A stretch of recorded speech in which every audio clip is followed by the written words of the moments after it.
I want to offer a series of observations today.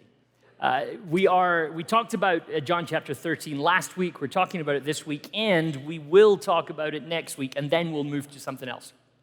But as we marinate in this text over a few weeks, I hope that it helps us to spend time in the same space and just keep turning the kaleidoscope and seeing different things in the text that are there for us. And my hope today, as I make a couple of observations to you, will lead us up to a moment around the table together as a community. I want to keep our attention focused on John 13, but specifically that John 13 is a strange story. Last week I talked about how the text almost felt like a complete redefinition of how we understand leadership. That Jesus comes to us as a servant, and he shows us how to lead. He shows us how to be. He shows us how to exist in the world. And no matter what our theology of the incarnation is, how is God both God and human? And no matter what our expectation of God is, this story sort of defies our understanding. Just Jesus kneeling down, washing feet is not the image that any of us are used to. And at some level, no matter how often you look at this story, it still feels strange. The 5th century Syrian bishop, Severian of Gabala, who I know that you were all reading at breakfast, the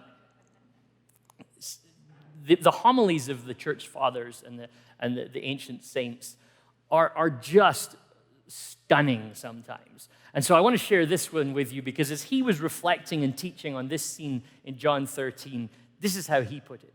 He who is clothed in light as in a robe was clad in a cloak. He who wraps the heavens in clouds wrapped round himself a towel. He who pours the water into rivers and pools tipped some water into a basin. And he before whom every knee bends in heaven and on earth and under the earth knelt to wash the feet of his disciples. I mean, Severian manages to really grasp just how strange this scene is. That the creator of the world is washing his disciples' feet. What is God up to here? This unexpected story. What is God up to in unexpected things? And there's a part of me wonders if maybe that question, what is God up to in this unexpected moment, is actually the sort of question that should be part of our regular devotional life. Things have not gone as I expected. What is God up to here? Is God up to something when things aren't going as we expected? There's a level wherein the story of John chapter 13 cuts against the grain of those of us who like to keep God in a box. Well, if you like your God predictable, if you like your God playing within the rules that we think God should play with, Jesus probably isn't the right God for you.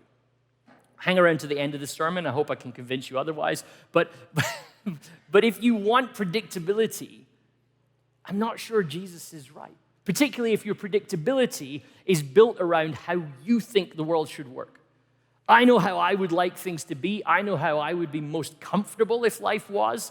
And so often, Jesus is pushing against that. He who wraps the heavens in clouds wraps round himself a towel. I mean, this image will keep us theologically humble and generous. And this whole story of Jesus doing all this is happening in such a complex sequence of moments. I mean, this is happening while Jesus' betrayer is present. It's not even just his inner circle that's there. It's all of his disciples, one of whom has sold him out. But here's my first observation. Lord, are you going to wash my feet? Says Peter. Perhaps on the behalf of all of us. This is a little awkward, Jesus. I'm not sure I'm okay with how things are going right now. But I wonder if you've paused to ask the question, why does Peter object? If it might be worth us spending some time meditating on that. Why is it that Peter objects? The story seems to suggest that Peter isn't the first person that Jesus comes to. So for some reason, Peter is objecting now.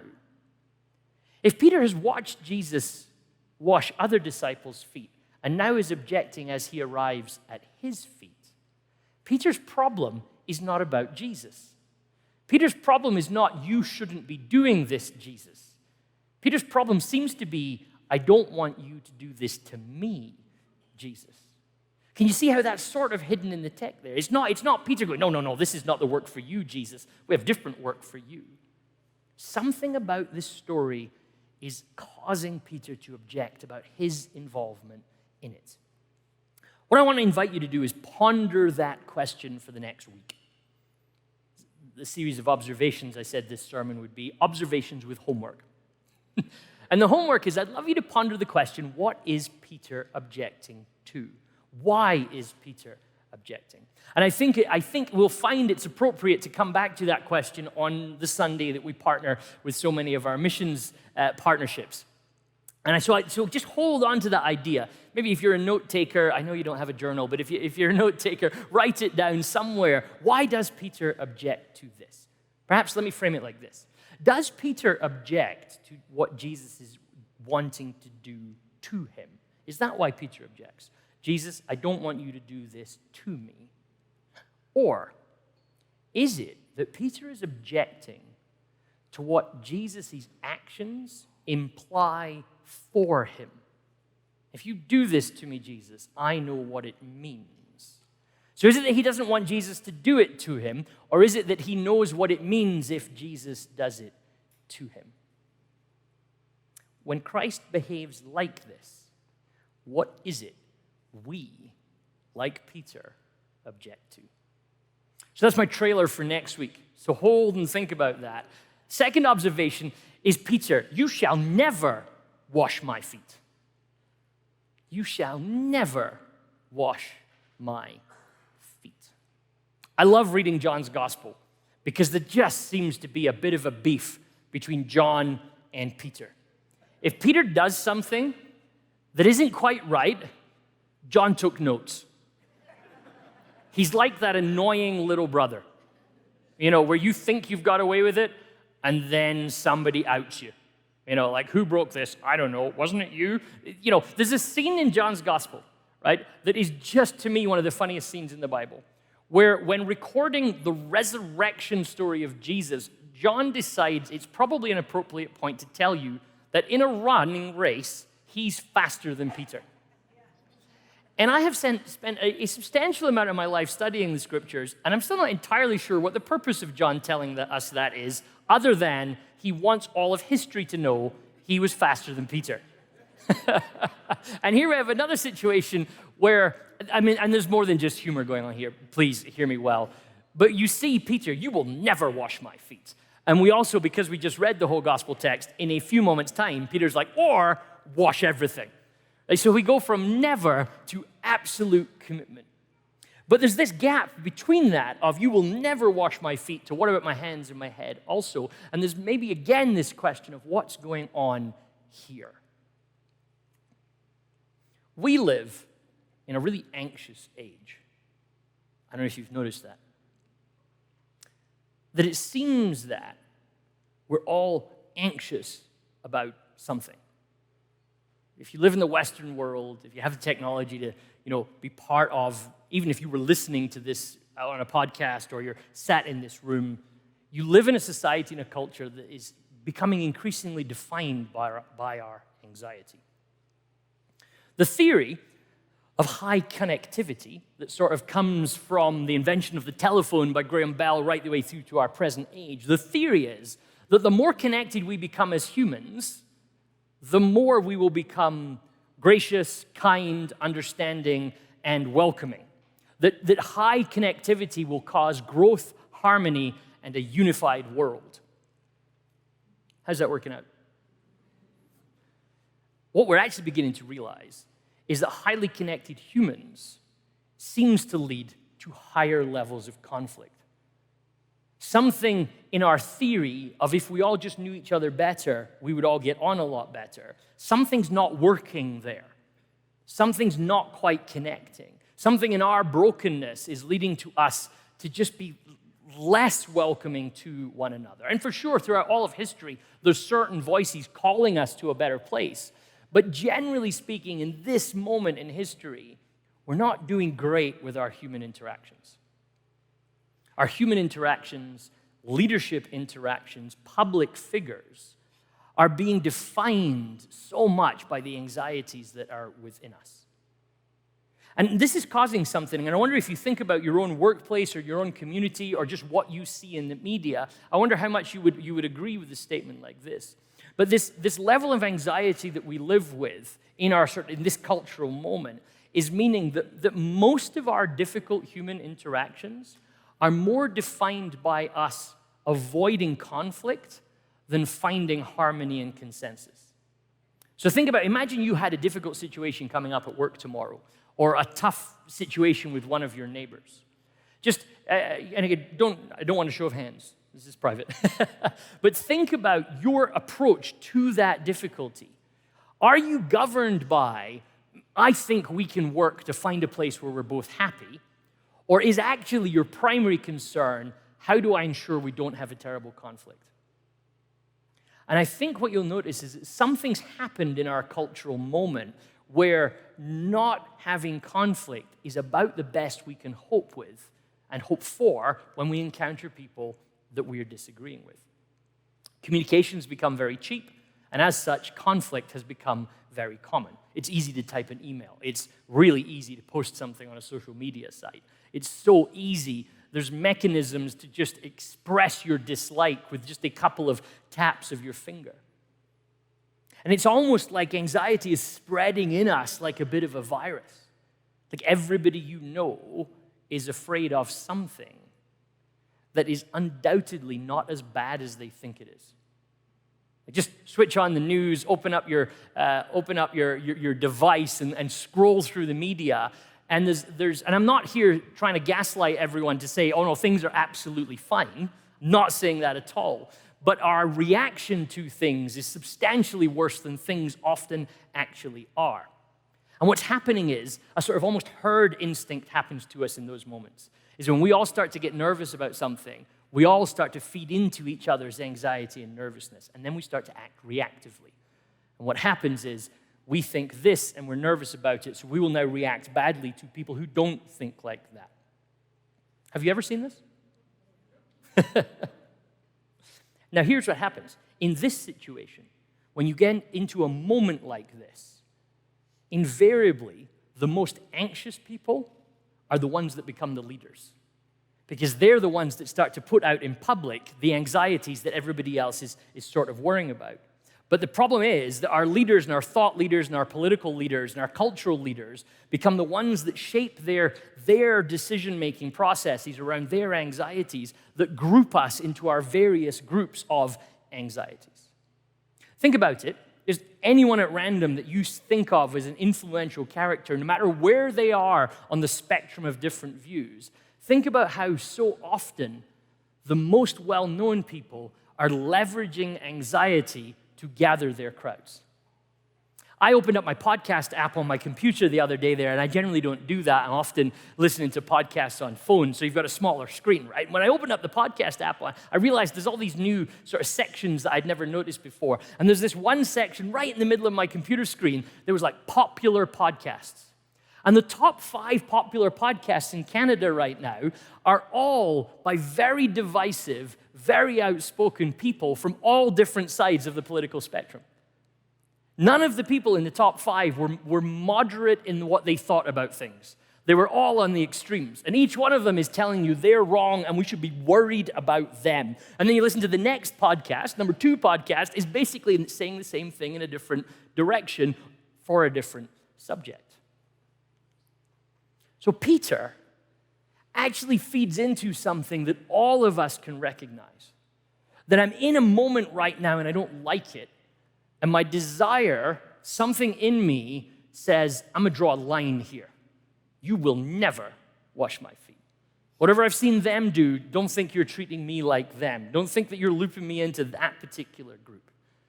And it's so easy for us to draw the line. It's so simple to draw the line. Think about how often in public discourse, right now, we hear this statement using different words. We cannot do this. I will never stand for that. If that happens, I will X, Y, or Z. And we're so divided as people at the moment, I don't even need to fill in the subject area that I'm talking in because there's so many of them, and I'm pretty sure everybody in this room is thinking of at least three. Three areas where we're like, I don't know how that will ever be solved because our divides are too high.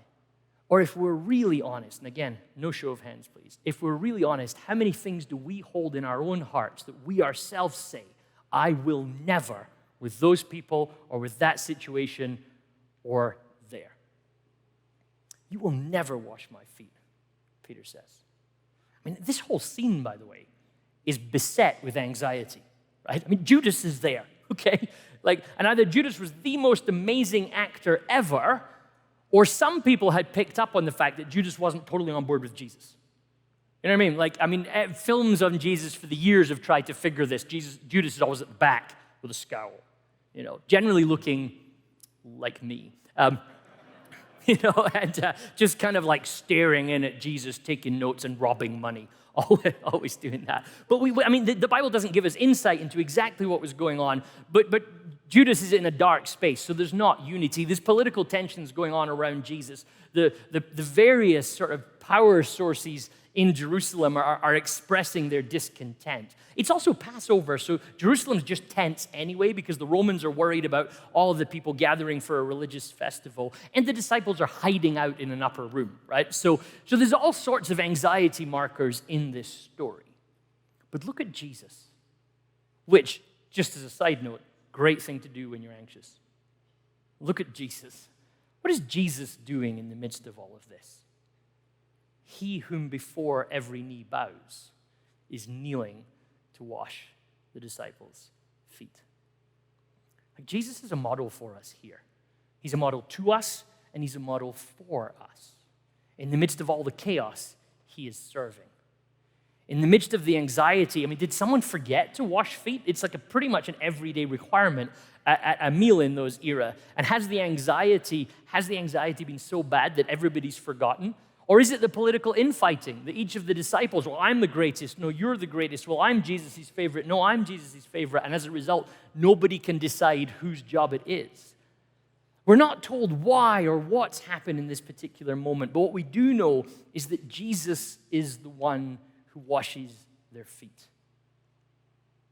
In doing so, Jesus becomes what rabbi and therapist Edwin Friedman calls a non-anxious presence. He's present to them. Sometimes you just got to be there. If you've ever had a bad situation and somebody's just turned up, and simply opening the door and seeing that person there made things better. Maybe not completely better, but definitely better. Presence is important. And secondly, Jesus doesn't fuel the anxiety. He resists it by bringing his health into the space. And notice that Jesus doesn't bring all the toxic leadership kind of qualities that we often think are the solution to every problem. Jesus doesn't come in with his charisma. He doesn't come in with a 5-point plan, a 3-point sermon. He doesn't come in with a ton of drive, a whole host of intelligence, a resume of successes.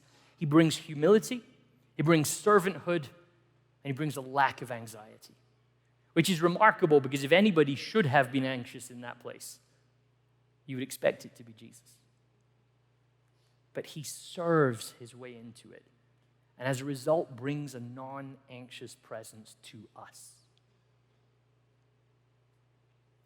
As I spent my time over the summer away, and I told you last week, and if you weren't here last week, you can engage with it on our podcast. But as I sort of journeyed through into a moment of ordination, I found this part of this story kept speaking to me. How do I be a presence like this in the world?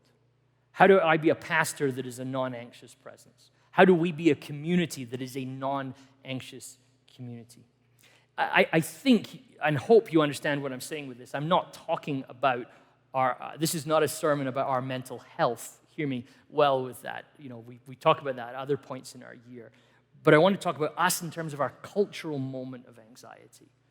Is this a community where you can come and feel safe despite knowing that we don't all agree in this room? And I understand that actually is a huge goal. Because for the other days of our week, we're being divided. We're being encouraged to think differently from everybody else. We're being encouraged to find our tribe, our herd, our community that is worried about that community over there. And then we're going to come to the table where neither Jew or Greek, slave or free, male and female are turned away. So this Jesus moment of kneeling and bringing this non-anxious presence, I think calls those of us who lead in church, but I think it calls to us as a congregation to say, do we want to be a place like that? Imagine if this non-anxious presence of Jesus could shape and form us so that we develop something of an immunity to all of the things that would encourage us to be fearful of people different from us. And I just don't think Jesus ever calls us to live afraid. I don't think he calls us to live worried about each other. And it feels controversial to say that. It feels controversial because most of us immediately start to think, but how could that even work? What would that even look like? Because so broken is our public moment. We can't imagine living in harmony because almost everywhere else we're encouraged to not see eye to eye. We're encouraged to be reactive. We feel it as leaders, constantly questions to us about where do we stand on this? Where do we stand on that? What's our position on this thing? What's our position on that thing? What if our answer to that was, well, we're here to serve. We're here to kneel. We're here to remember that Jesus brought a lack of anxiety. Not line drawing that says this is okay and that's not okay, but service in the middle of the chaos. The good news, the gospel, is Jesus. And where is Jesus? He's washing your feet, calming us down in the midst of the chaos. And then notice this, as we approach the table, one final observation for this morning. I'm going to try and squeeze in. There's also a phenomenal dialogue between Jesus and Peter here. And, we've said it for a long time, for the last several months at Westside now, that we're trying to be a dialogical community, a place where your voice is valued, where your voice is listened to, where actually it's safe to be and talk, and that talk be a two-way thing. So you might be not surprised to see me spot the dialogue in this story here, but notice the dialogue. There's no accusation in Jesus' dialogue. There's no anxiety generated by Jesus' dialogue. There's just a genuine, non-anxious presence, which allows Jesus to listen, hear, and then respond in a way that draws Peter to a healthier place. Peter draws his line. Here's the line. I am never going to let this happen. And Jesus' response is, but Peter, I want you to be on this journey with me. And if you want to be on this journey, you can't draw that line, Peter. And Peter's response is, okay, I'm all in, quite literally. Like I'm going to get in the whole basin, and I want to be completely covered and washed. But notice, Peter says anxiously, no. Jesus says calmly, what about this, Peter? And Peter makes the switch. And the switch and the instantaneous nature of the switch is what fascinates me. And I think this is the word of the gospel to us this morning. Grace will never make you feel guilty. Peter draws his line, says, never, Jesus. And quite literally, one sentence later, has completely changed his position. And that's okay. All of the things he said in the past don't stop him being welcomed into where Jesus wants him to be. Too often, I think we deliver the word of the gospel with a sting. It's like, this is the word of grace, but you'd better. This is the word of the grace, but don't do this or else. And if you've ever heard the gospel presented to you with a now you must, or you should, or you ought, you've started to lose the gospel a little bit. If you've ever heard me preach the gospel where the invitation to Jesus makes you feel guilty, just ignore it. Because that's me, it's not the gospel. Notice, go read the Gospels. Jesus never uses guilt to motivate us. Jesus never uses shame to make us change. Instead, he is the non-anxious presence who loves us into a better place. Jesus is always inviting us, always showing us a better way, and never, ever stopping us from getting there because of our guilt, and never, ever using our guilt and shame to motivate us to make that move. That's why I love inviting us to the table. Because Jesus leaves us with this meal that is for everyone, I think to remind us of his non-anxious presence, to remind us of the call to come to him, be fed by him, and don't hold yourself away from that. There's this, we use this invitation regularly at Westside when we serve communion to you. Despite us using this quite regularly, most times that we serve communion, somebody will have a conversation with me. And it's absolutely okay that you've had this conversation with me if you have. But over my 7 years here, and my experience has been the same in other churches, there's invariably at least one person in any room that takes communion who excludes themselves. But the reason they exclude themselves is because I'm just not sure I should go today. That thing that's going on, I'm not sure I would be right for me to be at the table. And what happens is we draw ourselves away from Jesus. We put our line down because we've started to listen to a gospel that makes you feel guilty. And one of the reasons we say this every week, but I want to make it explicitly clear, is we say it when we call us to the communion table, is that this beautiful Celtic invitation is designed to take down all the barriers that we would construct to stop us from coming to the table. This is the table of the Lord, not of the church, but of the Lord. It's made ready for those who love him and for those who want to love him more. So come, you who have much faith and you who have little. You who have been here often and you who have not been here long. You who have tried to follow and you who have failed. Come, because it is the Lord who invites you. It is his will that those who want him should meet him here. And then as Kristen comes to lead us in this part of communion, I want to invite us just to lean into an affirmation of our faith. And this moment where Jesus is asked at one point, what is the most important commandments? What should I do? Jesus responds like this, and I invite you to do this responsively with me as a confession of what we believe. Hear, O Israel, the Lord our God, the Lord is one. The Lord your God, with all your heart, with all your soul. This is the first and the great commandment.